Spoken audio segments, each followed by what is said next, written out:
Hello there, Puppey.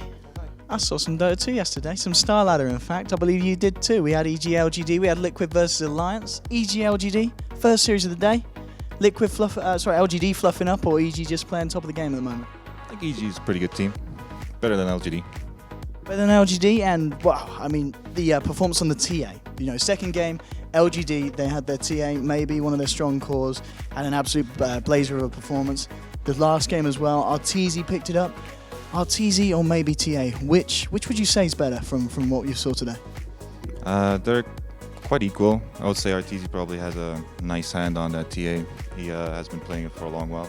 I know, what I saw from LGD and EG is that the dual core has been winning matches, and as long as the dual core is one side and the other side does not, then the dual core wins. Fair enough. And also another hero that we saw coming out from the side of LGD, the Morphling. Now, Sylar on his Morphling, he's an absolute beast. That was the game that they won in the series. Why don't we see other teams picking up the Morphling? Is it just the fact that Sylar's just very mechanically good and no one else seems to be able to play it at that level? I think Morphling needs a player to play it. You can't just pick it and it works for your strategy. The same thing goes for like Lone Droid Bulldog or something like that. So you have to have a player for Morphling in that sense. It's a very complex hero. And another hero that we did see LGD bring out, didn't win them the game, was the Terrorblade. We've obviously seen Alliance do it as well at this LAN.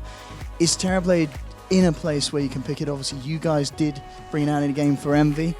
Is Terrorblade strong enough in this patch? Yeah, he is. He's very strong, actually. He might be even first pickable right now.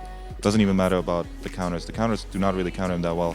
Like, it used to be like Lions and Zeus, and I don't think that stuff actually can stop him. Yeah, I guess the heroes that can clear out the illusions, as you said. He buys BKB straight up and just he blinks on you or takes fights and just maybe there's other builds like this Dragonlance or whatever the item's called that gives you range. So we're not really that exploiting it that hardcore yet, but we probably will because Envy plays a really good Terrorblade. And in that sense, would you say over the next few lands we're going to see a rise in TB? Yeah. Okay. I mean, obviously the second series of the day, we had Alliance versus Liquid, and a lot of people very hyped up about that. Alliance straight in and blew everyone away. 2-0.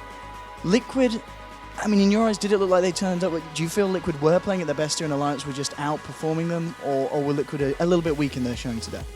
I mean, I'm not really sure because the strategy that Alliance has is just very hard to play against, and I don't think Liquid...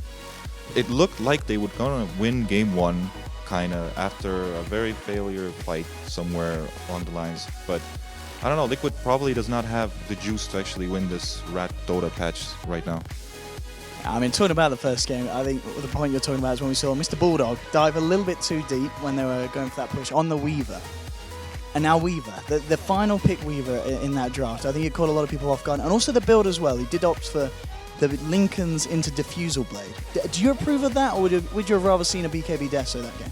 No, I think it's correct. To have mana, to have Lincoln Sphere, perhaps, I don't know exactly which one thing can like pop or help. You can put Lincolns on somebody else if he doesn't necessarily need it for himself. Because I don't think people are going to focus this Weaver down. And I don't know, BKB would just become worse in late game. So it's a sad thing to buy. You don't ever want to buy BKB if you just buy it and then transition into late game for after 50 minutes and now you have a 5-second BKB. But you would have had a 10-second one. So, but he was destroying that game with this Diffusal Lincoln's build. And once he got like 1 MKB, this Wisp just evaporated. So in your eyes, would you say Alliance are back to the same form that we've seen them in the past? Obviously this patch, it certainly seems to be complementing a lot of their strong heroes. Are Alliance back? Alliance is back. There we have it, ladies and gentlemen. And let's hope for some more great StarLadder action today, as we are going to see, of course, EG go up against Alliance. Quick, Puppey, your predictions, final score, it's a best of 3. What's going to happen? Oh, it's a best of 3? Tough. Very tough. If it would be best of 5, I would probably even say that Alliance, like, maybe take it 3-2. But best of 3, I don't know, like, I feel like it's going to be a 2-0. I really don't know which team it will be who does the 2-0. You're on the spot, Puppey. You got to call it, Puppey. Come on, this is your time to make the prediction come true. All right, Artie Boy or $4. It's hard. All right, I'm just gonna go with. I'm going to go with $4. Ladies and gentlemen, we've heard it here. Puppey says Alliance to take it 2-0. Let's see if it happens today on StarLadder.